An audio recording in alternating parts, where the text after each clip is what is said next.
Chapter 4. Autosuggestion, the medium for influencing the subconscious mind. The third step towards riches. Autosuggestion is a term which applies to all suggestions and all self-administered stimuli which reach one's mind through the five senses. Stated in another way, autosuggestion is self-suggestion. It is the agency of communication between that part of the mind where conscious thought takes place and that which serves as the seat of action for the subconscious mind. Through the dominating thoughts which one permits to remain in the conscious mind, whether these thoughts be negative or positive is immaterial, the principle of autosuggestion voluntarily reaches the subconscious mind and influences it with these thoughts. No thought, whether it be negative or positive, can enter the subconscious mind without the aid of the principle of autosuggestion, with the exception of thoughts picked up from the ether. Stated differently, all sense impressions, which are perceived through the five senses, are stopped by the conscious thinking mind, and may be either passed on to the subconscious mind or rejected at will. The conscious faculty serves, therefore, as an outer guard to the approach of the subconscious. Nature has so built man that he has absolute control over the material which reaches his subconscious mind through his five senses, although this is not meant to be construed as a statement that man always exercises this control.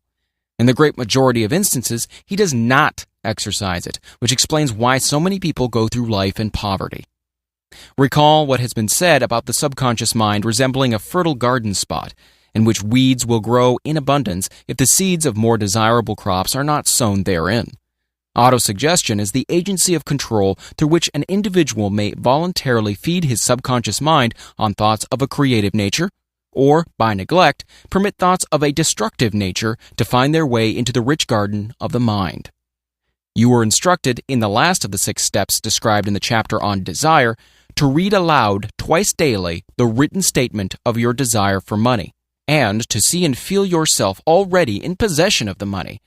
By following these instructions, you communicate the object of your desire directly to your subconscious mind in a spirit of absolute faith. Through repetition of this procedure, you voluntarily create thought habits which are favorable to your efforts to transmute desire into its monetary equivalent. Go back to these 6 steps described in Chapter 2 and read them again very carefully before you proceed further. Then, when you come to it, read very carefully the 4 instructions for the organization of your master mind group, described in the chapter on organized planning. By comparing these 2 sets of instructions with that which has been stated on autosuggestion, you, of course, will see that the instructions involve the application of the principle of autosuggestion. Remember, therefore, when reading aloud the statement of your desire, through which you are endeavoring to develop a money consciousness, that the mere reading of the words is of no consequence unless you mix emotion or feeling with your words. If you repeat 1,000,000 times the famous Emile Coué formula, day by day and every way I'm getting better and better, without mixing emotion and faith with your words, you will experience no desirable results. Your subconscious mind recognizes and acts upon only thoughts which have been well mixed with the emotion or feeling. This is a fact of such importance as to warrant repetition in practically every chapter, because the lack of understanding of this is the main reason the majority of people who try to apply the principle of autosuggestion get no desirable results. Plain, unemotional words do not influence the subconscious mind. You will get no appreciable results until you learn to reach your subconscious mind with thoughts or spoken words which have been well emblazoned with belief. Do not be discouraged if you cannot control and direct your emotions the first time you try to do so. Remember, there is no such possibility as something for nothing. Ability to reach and influence your subconscious mind has its price, and you must pay that price. You cannot cheat, even if you desire to do so. The price of ability to influence your subconscious mind is everlasting persistence in applying the principles described here. You cannot develop the desired ability for a lower price. You and you alone must decide whether or not the reward for which you are striving, the money consciousness, is worth the price you must pay for it in effort. Wisdom and cleverness alone will not attract and retain money except in very rare instances where the law of averages favors the attraction of money through these sources. The method of attracting money described here does not depend upon the law of averages. Moreover, the method plays no favorites. It will work for one person as effectively as it will for another. Where failure is experienced, it is the individual, not the method, which has failed. If you try and fail, make another effort and still another until you succeed. Your ability to use the principle of autosuggestion will depend very largely upon your capacity to concentrate upon a given desire until the desire becomes a burning obsession. When you begin to carry out the instructions in connection with the 6 steps described in the 2nd chapter, it will be necessary for you to make use of the principle of concentration. Let us here offer suggestions for the effective use of concentration. When you begin to carry out the first of the 6 steps, which instructs you to fix in your mind the exact amount of money you desire, hold your thoughts on that amount of money by concentration, or fixation of attention, with your eyes closed, until you can actually see the physical appearance of the money. Do this at least once each day. As you go through these exercises, follow the instructions given in the chapter on faith, and see yourself actually in possession of the money. Here is the most significant fact. The subconscious mind takes any orders given it in a spirit of absolute faith, and acts upon those orders, although the orders often have to be presented over and over again through repetition before they are interpreted by the subconscious mind. Following the preceding statement, consider the possibility of playing a perfectly legitimate trick on your subconscious mind by making it believe, because you believe it, that you must have the amount of money you are visualizing, that this money is already awaiting your claim, that the subconscious mind must hand over to you practical plans for acquiring the money which is yours. Hand over the thought suggested in the preceding paragraph to your imagination and see what your imagination can or will do to create practical plans for the accumulation of money through transmutation of your desire.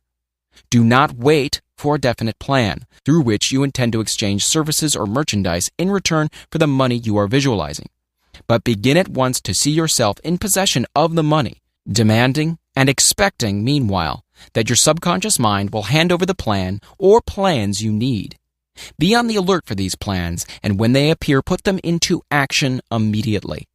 When the plans appear, they will probably flash into your mind through the 6th sense in the form of an inspiration. This inspiration may be considered a direct telegram or message from infinite intelligence. Treat it with respect and act upon it as soon as you receive it. Failure to do this will be fatal to your success. In the 4th of the 6 steps, you were instructed to create a definite plan for the carrying out your desire and begin at once to put this plan into action. You should follow this instruction in the manner described in the preceding paragraph. Do not trust to your reason when creating your plan for accumulating money through the transmutation of desire. Your reason is faulty. Moreover, your reasoning faculty may be lazy, and if you depend entirely upon it to serve you, it may disappoint you. When visualizing the money you intend to accumulate with closed eyes, see yourself rendering the service or delivering the merchandise you intend to give in return for this money. This is important. Summary of instructions. The fact that you are reading this book is an indication that you earnestly seek knowledge. It is also an indication that you are a student of this subject. If you are only a student, there is a chance that you may learn much that you did not know, but you will learn only by assuming an attitude of humility. If you choose to follow some of the instructions, but neglect or refuse to follow others, you will fail. To get satisfactory results, you must follow all instructions in a spirit of faith. The instructions given in connection with the 6 steps in the 2nd chapter will now be summarized and blended with principles covered by this chapter as follows. First, go into some quiet spot, preferably in bed at night, where you will not be disturbed or interrupted. Close your eyes and repeat aloud, so you may hear your own words, the written statement of the amount of money you intend to accumulate, the time limit for its accumulation, and a description of the service or merchandise you intend to give in return for the money. As you carry out these instructions, see yourself already in possession of the money. For example, suppose that you intend to accumulate $50,000 by the 1st of January 5 years hence, that you intend to give personal service in return for the money in the capacity of a salesman. Your written statement of your purpose should be similar to the following. By the 1st day of January, such and such year, I will have in my possession $50,000, which will come to me in various amounts from time to time during the interim. In return for this money, I will give the most efficient service of what I am capable, rendering the fullest possible quantity and the best possible quality of service in the capacity of salesman of describe the service or merchandise you intend to sell. I believe that I will have this money in my possession. My faith is so strong that I can now see this money before my eyes. I can touch it with my hands.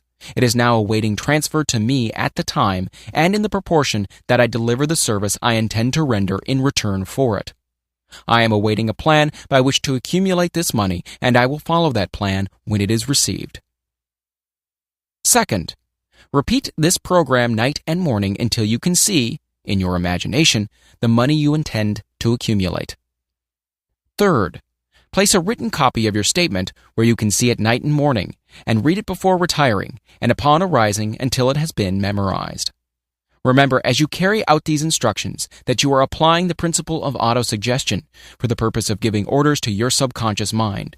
Remember also that your subconscious mind will act only upon instructions that are emotionalized and handed over to it with feeling. Faith is the strongest and most productive of the emotions. Follow the instructions given in the chapter on faith. These instructions may at first seem abstract. Do not let this disturb you. Follow the instructions no matter how abstract or how impractical they may at first appear to be. The time will soon come, if you do as you've been instructed, in spirit as well in act, when a whole new universe of power will enfold to you.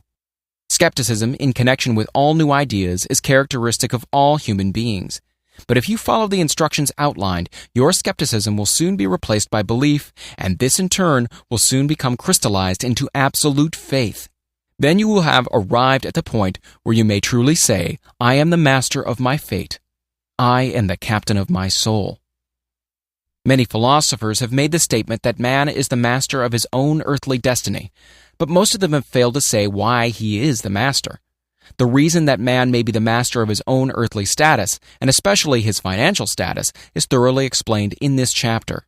Man may become the master of himself and of his environment because he has the power to influence his own subconscious mind, and through it, gain the cooperation of infinite intelligence. You are now reading the chapter which represents the keystone to the arc of this philosophy.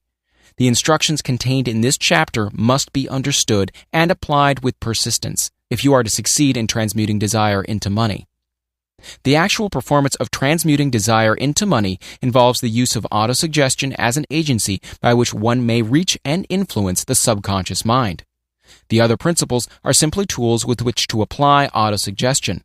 Keep this thought in mind, and you will at all times be conscious of the important part the principle of autosuggestion is to play in your efforts to accumulate money through the methods described in this book.